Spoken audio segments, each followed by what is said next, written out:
Rabia બહુ જ મોટા પ્રભુના ભક્ત થયા.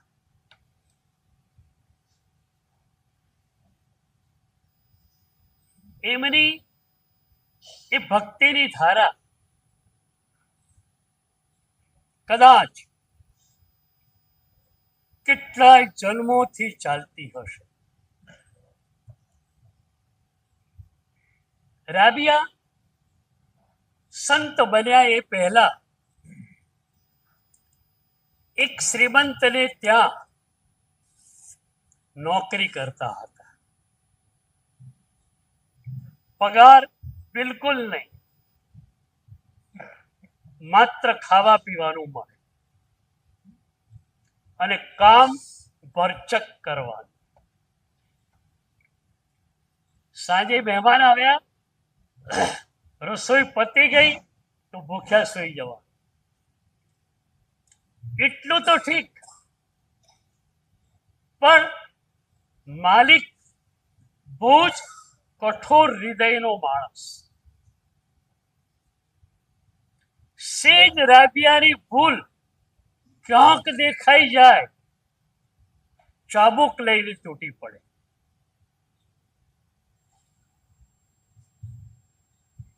ઉપધાનની આરાધના આપણા હૃદયને કોમળ કોમળ બનાવવા માટે છે. તમે જોઈને ચાલો, એક કીડી કે મકોડાને પણ સેજ પીડા ન થાય એવું હૃદય તમારું થઈ જાય. ઉપધાન કરીને તમે જાઓ, પહેલી જ ફળશ્રુતિ આ કે તમારું હૃદય કોમળ બની જાય અને કોમળ હૃદયમાં જ પ્રભુનું અવતરણ થાય છે. અત્યાર સુધી પ્રભુ આપણને કેમ નહીં મળ્યા? કારણ આપણું હૃદય કઠોર હતું. મને સુખ મળવું જોઈએ, બીજાનું જે થવું હોય તે થાય. હવે આખી વાત બદલાઈ ગઈ. મને પીડા મળે તો ભરી પીડા મળે, પણ બીજાને તો હું ક્યારે પણ પીડા નહીં આપું.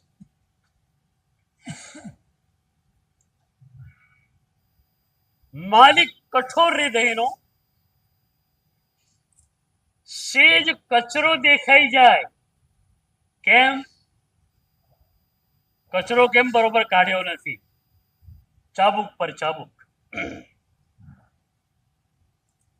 એકવાર રાબિયા ટેબલને ઝાપટિયાથી સાફ કરી રહ્યા છે. ટેબલ ઉપર કાચનું એક ફ્લાવર વાસ, ફૂલદાની. શેઠને એ બહુ જ ગમતી હતી. ઝાપટિયાથી ટેબલ સાફ કરે છે, એમાં સેજ ઝાપટિયાની લાકડી ફ્લાવર વાસને અડી ગઈ. ફ્લાવર વાસ નીચે પડ્યું. કાચનું ફ્લાવર વાસ ટુકડા ટુકડામાં ફેરવાઈ ગયું. હવે રાબિયા ગભરાઈ ગયા. આજે તો શેઠ કદાચ મને જાનથી ખતમ કરી નાખશે. જીવ બચાવવા માટે રાબિયા પાછળના દરવાજેથી નાસી છૂટે છે. પાછળ જંગલ હતો, પણ જંગલમાં પણ કીડી ઉપર ચલાય એમ નથી. કીડી ઉપર ચલાય, પગલાની છાપ પડેલી હોય અને શેઠના બીજા નોકર આવીને પકડીને લઈ જાય તો? અડાબીડ રસ્તા ઉપર રાબિયા ચાલી રહ્યા છે. કપડા કાંટાળી વાળની અંદર ભરાઈને તાર તાર થઈ ગયા છે. નીચે છે કાંટા અને કાંકરા, અડવાણા પગે ચાલી રહ્યા છે, પગમાંથી લોહીની ધારા વહી રહી છે.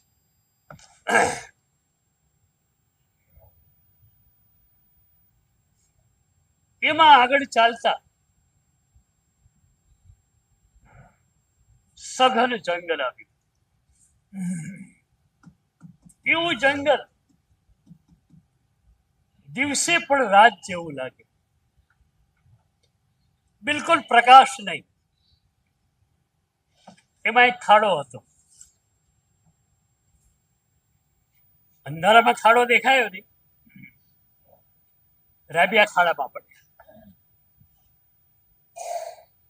ખાડો ઊંડો હતો. પડતાની સાથે તમ્બર આવી ગઈ, બેભાન થઈ ગયા.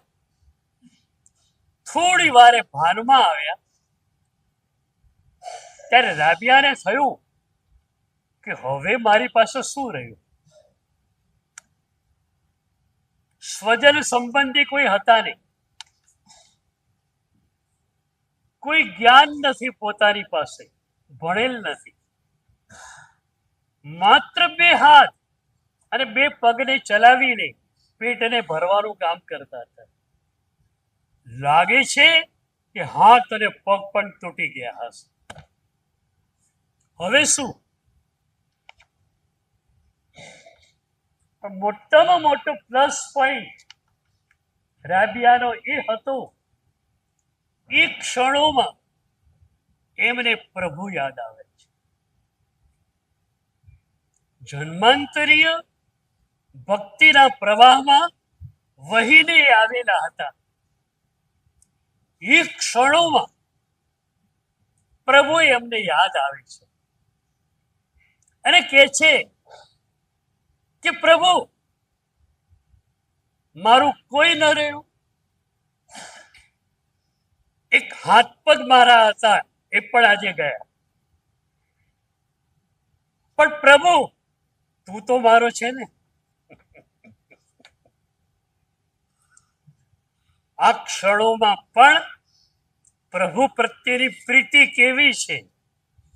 બધું ભલે ગયું, પ્રભુ તું તો મારી સાથે છે ને.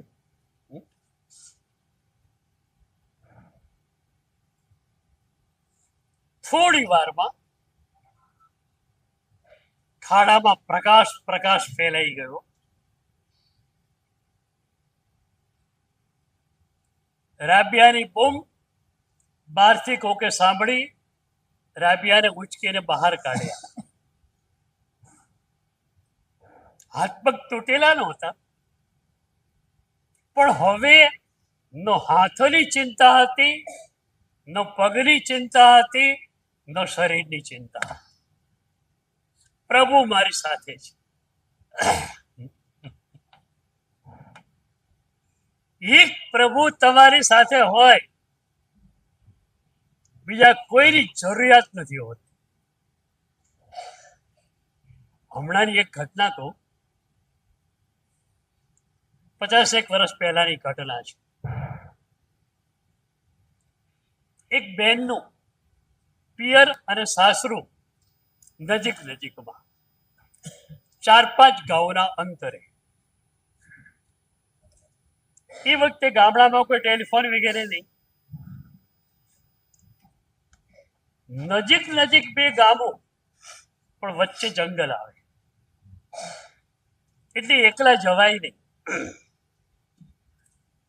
એક સાંજે બહેનને સમાચાર મળે કે ભાઈના એકના એક દીકરાને પડી જવાથી લાગ્યું છે, થોડું વધારે લાગ્યું છે.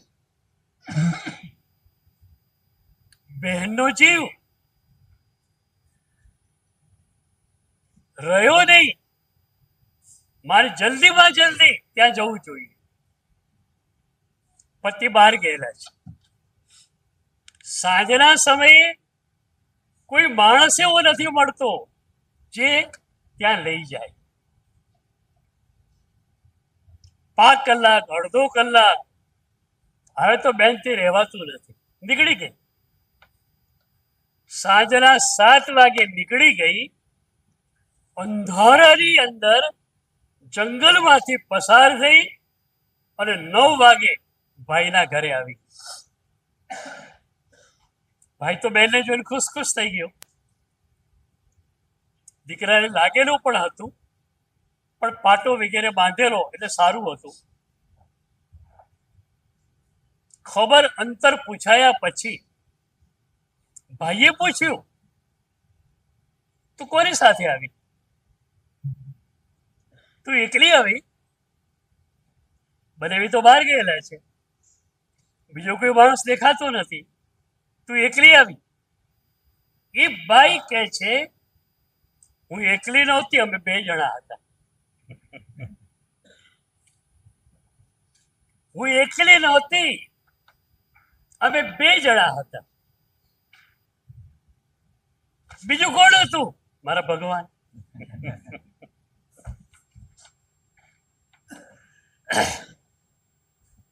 રાબિયાને હવે કોઈ ચિંતા ન રહી. પ્રભુ તો આપણી સાથે હોય જ છે. જે ક્ષણે આપણને લાગે કે હું પ્રભુની સાથે છું, એ ક્ષણથી આપણે ઉચકાવા લાગીએ. પ્રભુ આપણી સાથે છે જ. પ્રભુએ આખા જગતને ચાહ્યું ત્યારે તે પ્રભુ બની શકે. પ્રભુ આપણી સાથે છે, આપણે પ્રભુ સાથે છીએ.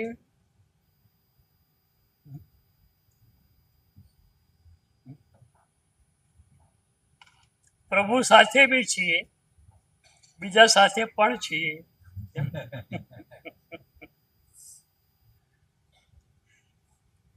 રાબિયા બહુ મોટા સંત બની ગયા. ભક્તો એમની પાસે આવે અને પૂછે કે પ્રભુ શી રીતે મળે? ત્યારે રાબિયા એક જ સૂત્ર કહેતા, તમે કોઈના નહીં તો પ્રભુ તમારા. ઉપદાનનો મતલબ આ જ છે, તમે કોઈના નહીં એટલે માત્ર પ્રભુના. આ મોબાઈલ છૂટી ગયો, કેટલી રાહત લાગે છે.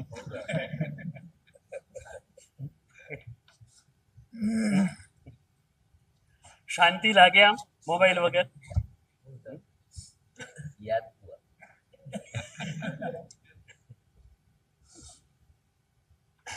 અઠવાડિયે ખબર કરું દર રવિવાર મોબાઈલ ચાર્જ. કદંબગીરીથી પરમ પાવન શત્રુંજય મહાતીર્થનો સંઘ હતો. સંઘમાં સવારે તો ચાલવાનું, પછી શાસ્ત્ર પૂજા હોય, એકાશો હોય, બપોરે વ્યાખ્યાન હોય. 3 વાગે હું ગયો, મંગલાચરણ કર્યું એટલે ઉદ્ઘોષક ભાઈ ઉભા થયા કે બધાના મોબાઈલ સાયલન્ટ મોડ પર મૂકી દેજો. મારું પ્રવચન ચાલુ થયું, પણ થોડી વારે કોઈના ને કોઈના રિંગટોન વાગ્યા કરે. લોકો અકળાય. હું એકદમ ફ્લેક્સિબલ માણસ.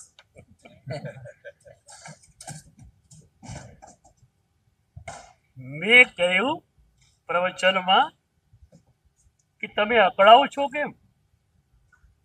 સિદ્ધગીરીની યાત્રાએ જવા નીકળેલો યાત્રિક છે, એનો રિંગટોન વાગે તો ભગવાનનો ફોન આવ્યો હોય ને બીજો ફોન કોનો આવે? આદિશ્વર દાદાનો જ ફોન આવે ને.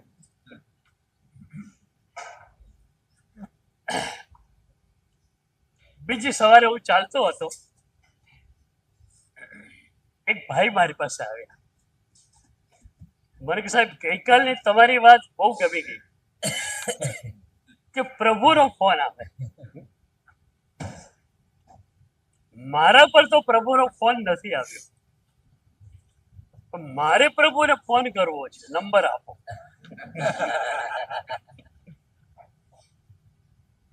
તમારે જોઈએ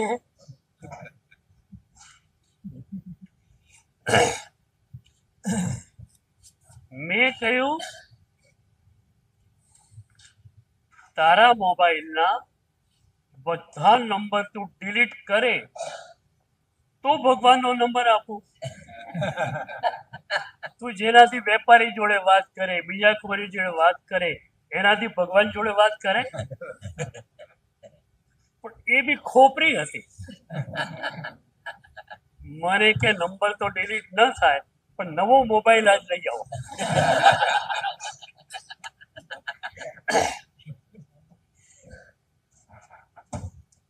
અને એમાં ભગવાનનો જ નંબર સેવ કરીશ, બીજો એક પણ નંબર. હવે નંબર આપો.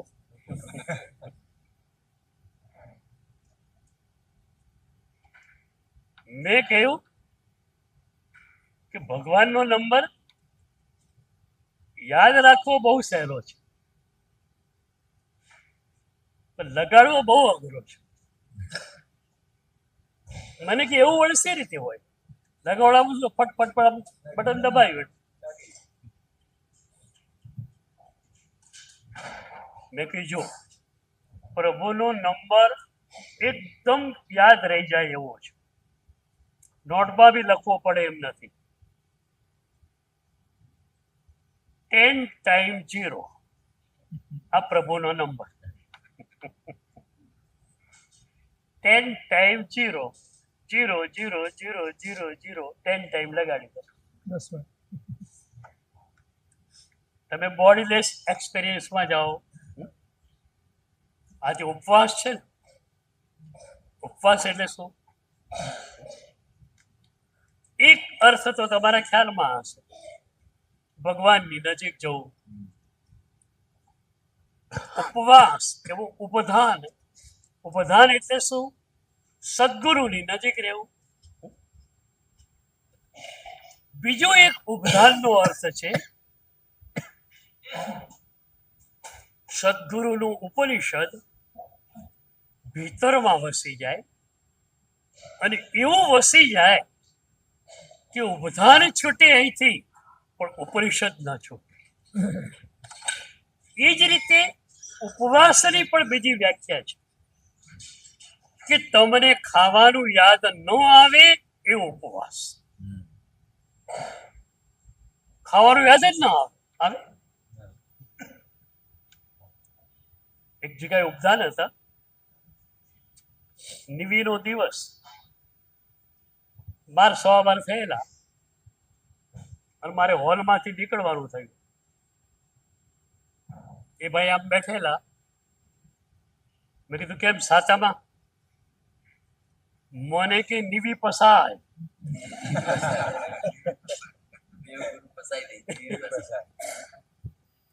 કે હવે દેખાય છે.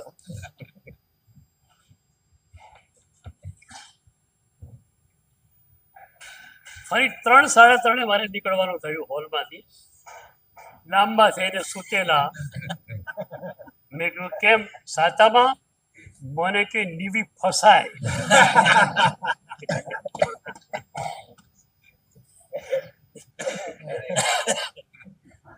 એ કે ઉપવાસમાં મજા આવે.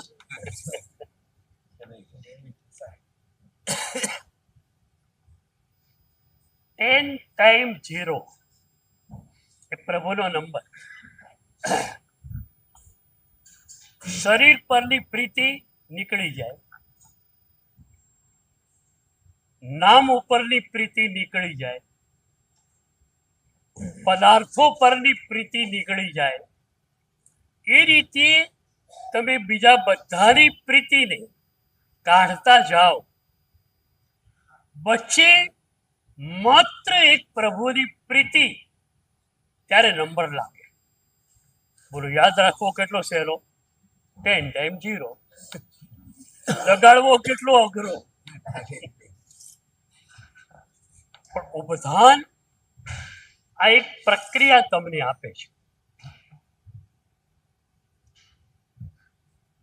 સ્નાનની યાદ ના આવે, રેઝરની યાદ ન આવે, બધું છૂટી ગયું. સાચું કહું, ઉપધાન કરીને જશો ને, સવારે 4 વાગે આંખ ખુલી જશે. 100 લોકો શું કૌશક કરવાનું છે, ચરોડો ક્યાં ગયો મારો. પછી ખ્યાલ આવે ઉપધાન તો પરાઈ ગયા ને બેડમાં સૂતો.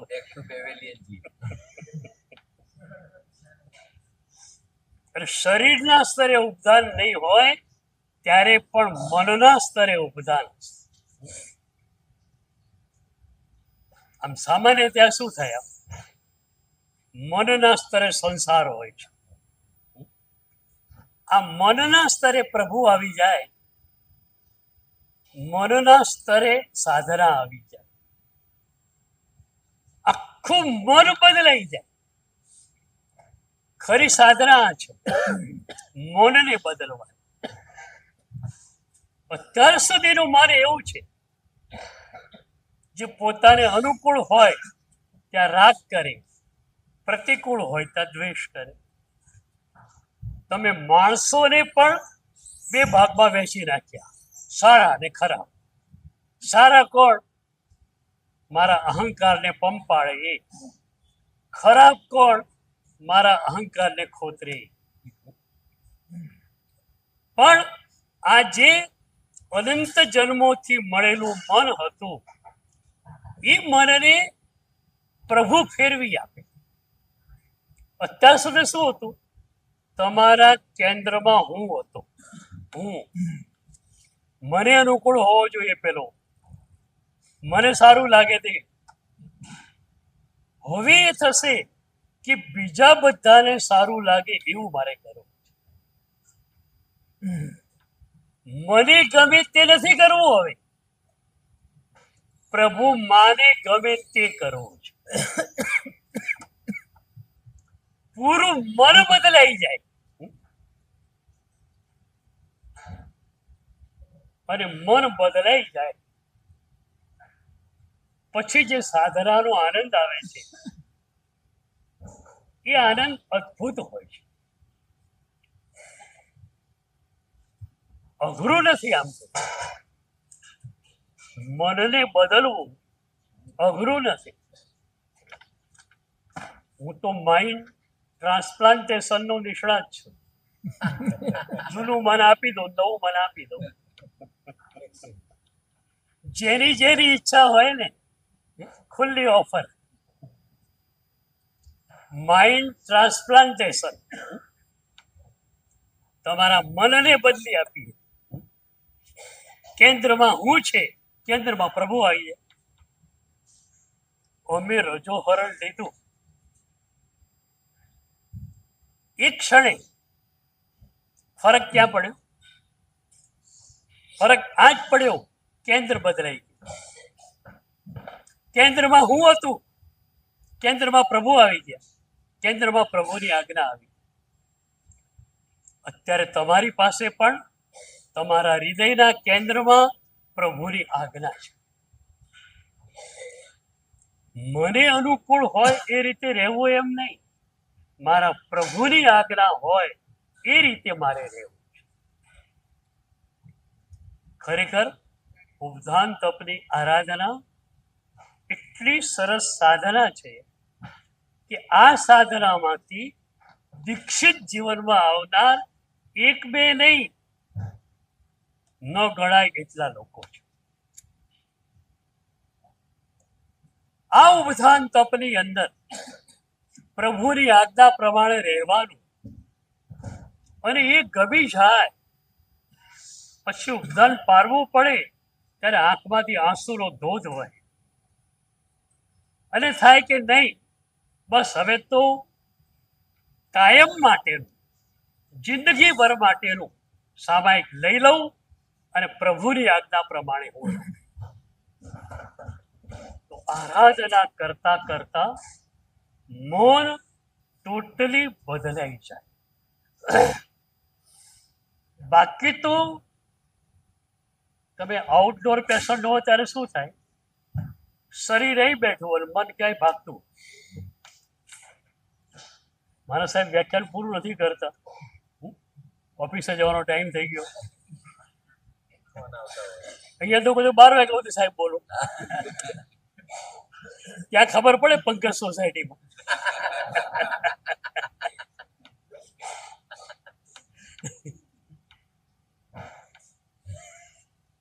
પછી આમ બતાવે હો સાહેબ ટાઈમ થઈ ગયો.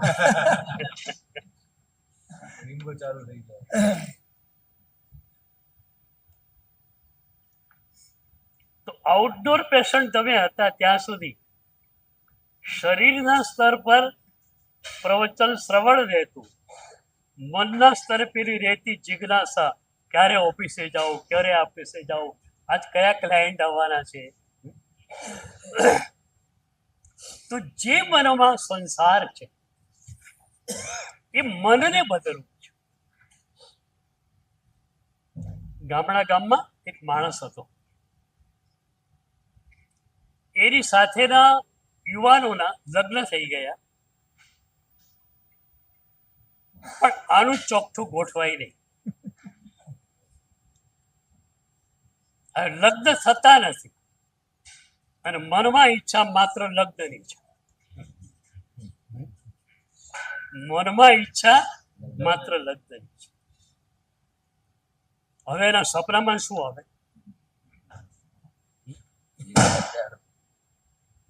એકવાર ઉનાળાનો સમય, ચોકની અંદર ઢાળીઓ ઢાળી અને સૂતેલો. એમાં સપનું થયું ચાલુ,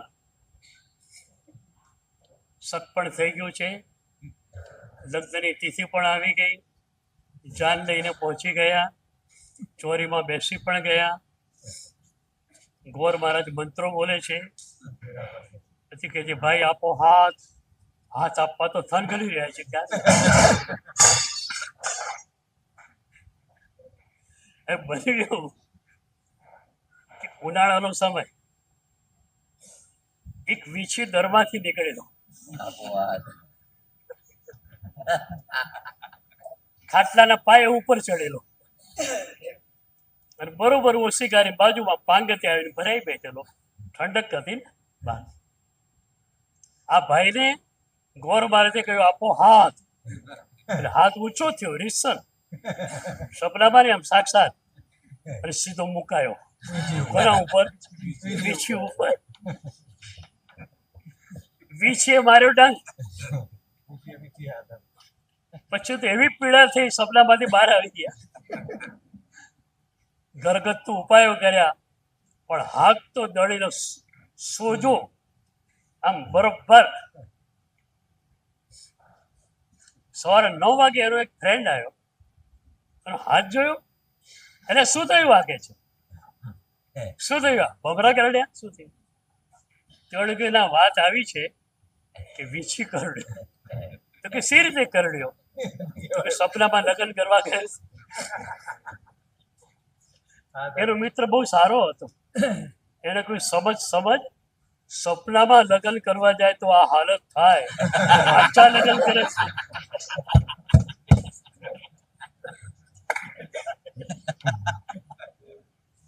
લગન કરેલા સૌથી આ વધારે કલ્યાણ મિત્ર કહેવાય. આવા કલ્યાણ મિત્રો રાખવા જોઈએ, જે તમને કહે કે ભાઈ ઘણું કમાયા, થોડું આરાધના કરો. તમારા પરિવાર માટે તો ખરેખર આનંદ થાય કે પરિવારના આટલા બધા સભ્યો ઉપદાનમાં લાગી ગયા છે અને ખૂબ ખૂબ સરસ રીતે ઉપદાન થઈ રહ્યા છે. નાના બાળકો પણ બહુ જ પ્રેમથી ઉપદાન કરી રહ્યા છે. સાતામાં જો ને બધા. આજ તો નિમી નથી.